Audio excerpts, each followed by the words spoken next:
এগুলো কিন্তু সবই বোর্ড পরীক্ষার প্রশ্ন, বোর্ড পরীক্ষার প্রত্যেকটা কয়ে আসছে এগুলা, ঠিক আছে?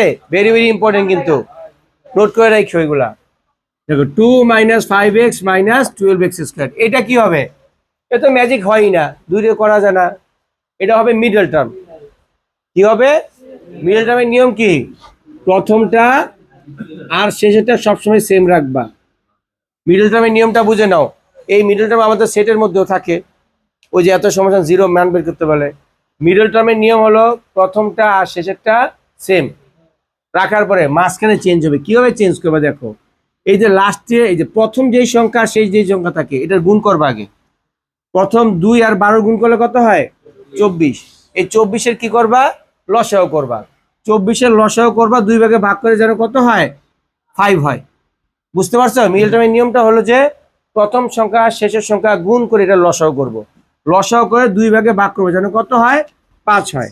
যেমন 2 12 দুগুণে 24, যোগ বিয়োগ করলে কি 5 আসে? আসে না। তাহলে আরো একবার করতে হবে। 2 6 দুগুণা 12, যোগ বিয়োগ করলে হয় এখনো 4 5 লাগে, হয় না। আরো একবার করি, 2 3 দুগুণা 6, আর তো যায় না। এখন আমি দেখো 2 ভাগে ভাগ করি, এই 3টে নিলে কত হয়? 8 হয় না? 2 দুগুণা 4, 4 দুগুণা 8, আর এটা 3, 8 থেকে 3 বাদ দিলে, যারা পারবা মনে মনে পারবা, করা লাগে না কিন্তু। যেমন হয়েছে 24, যে 24 হয়েছে, আমার লাগবে কত? 5, 3 এটা 24, তার মানে কত? 8 থেকে 3 বাদ দিলে কত হয়? 5 হয়ে যায়।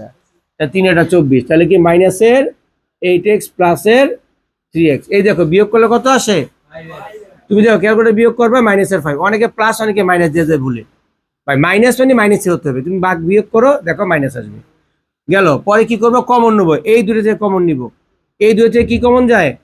2, 2 গেলে 2 বাদ থাকে শুধু 1, মাইনাস 4 দুগুণা 8, প্লাস এখানে কি কমন যায়? যদি না পারো, চুরির টেকনিক আছে, শিখিয়ে দিছিলাম। মানে ব্র্যাকেটের ভিতরে সবসময় কি হতে হয়? সেম হতে হয় না? এখানে কি কমন যায়? পারলাম না, এখানে কি 1 আছে না? তুমি 1 বসায় দাও। 1 বসালাম, তার মানে এখান থেকে 1 বাদ, তাহলে বাকি কি থাকে? পুরো ডেজো থাকে, 3x থাকে। বুঝতে পারছো? মানে তোমার এখান থেকে কমন নিবা, পারো না, তুমি 1 বসায় দাও। যেহেতু 1 বসাইছি, যেহেতু এখানে 1 1 মানে কিছুই তো না, তাহলে যা আছে তাই 3x বসাই দিছি। 3x বসালে 3 4 12। এই দেখো এখন এটা হয়ে গেছে। তাহলে ব্র্যাকেটেরটা মিলে হলো একটা, এইটা মিলে একটা, বাকি থাকে কি? 2 + 3x। শেষ।